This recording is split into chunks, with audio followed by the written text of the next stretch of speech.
Hey everyone, it's Alexander, the real Mr. Robinson. Welcome to the channel. This is my review for The Little Things, which stars Denzel Washington, Rami Malek, Jared Leto, and is the first of Warner Brothers' simultaneous theatrical and HBO Max releases. The movie takes place in 1990 and follows two police officers, one who's been in the game for quite a while, played by Denzel Washington, and the newly appointed detective of LA County, played by Rami Malek. There's a bunch of murders going on involving young women who are kidnapped and, well, murdered. So they try to figure out what's going on with these murders, and this leads them to their top suspect, played by Jared Leto. So right off the bat, this movie seems kind of interesting because it's a neo-noir film set in 1990. It's got Denzel Washington in it, got Rami Malek, it's got Jared Leto. It has sort of a cool premise, even though it's not really spectacular.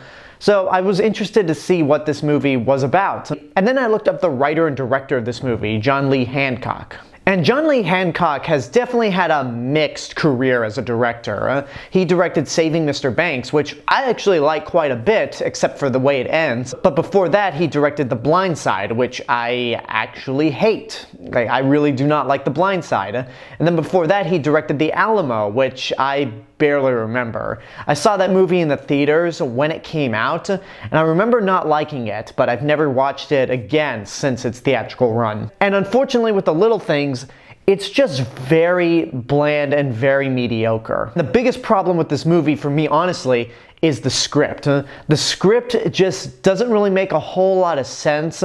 Nothing's really fleshed out.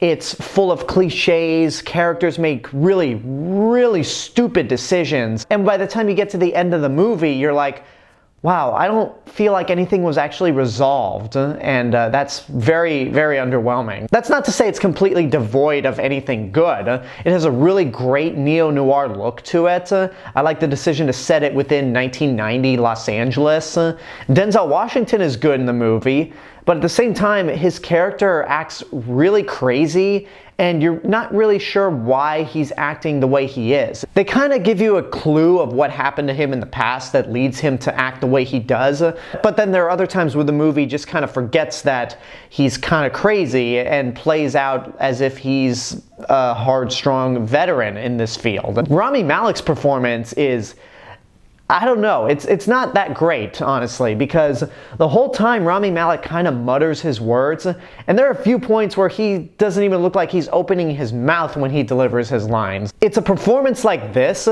that makes me really wish that this pandemic hadn't happened, because we could have already seen No Time to Die, but now that we saw this movie and No Time to Die is possibly going to get delayed again, I'm really nervous on how he's going to be as the villain in that film. And then as for Jared Leto, he is creepy. I will give the movie that. He is legitimately creepy. In fact, I think he's more creepy here than he ever was as the Joker in Suicide Squad. But the way the movie introduces his character is honestly kind of laughable, because the second you see Jared Leto, he doesn't say anything, but you get the impression of, this guy's bad news.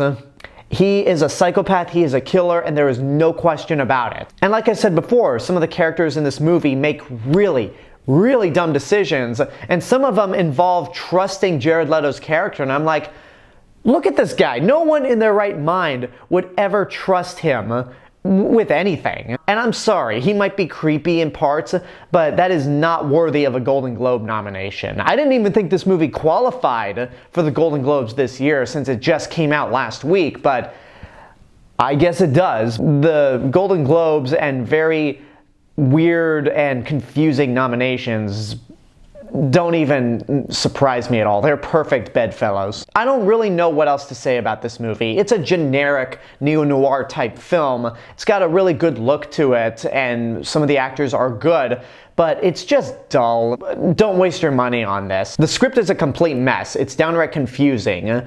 Jared Leto's creepiness could be telegraphed a mile away the second you're introduced to him, and there's no real chemistry between Denzel Washington and Rami Malek whenever they're on screen. You're supposed to get an interesting dynamic between these two, not quite to a comedic buddy cop level, but to a point where there could be some good chemistry. And the ending, as I said beforehand, is just there. It doesn't feel like anything got resolved, and it just it's a mess.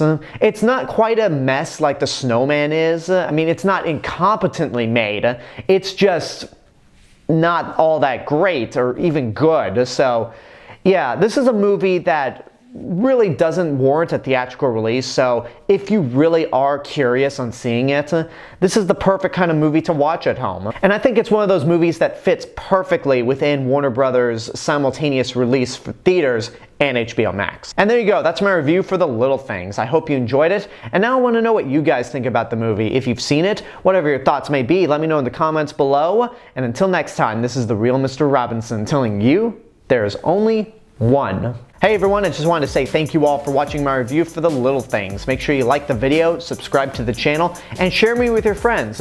Don't forget to follow me on Facebook, Twitter, Instagram. Go check out my Twitch channel and support me on Patreon. I'll see you guys in the next video, but until then, have a good day. Take care of yourselves.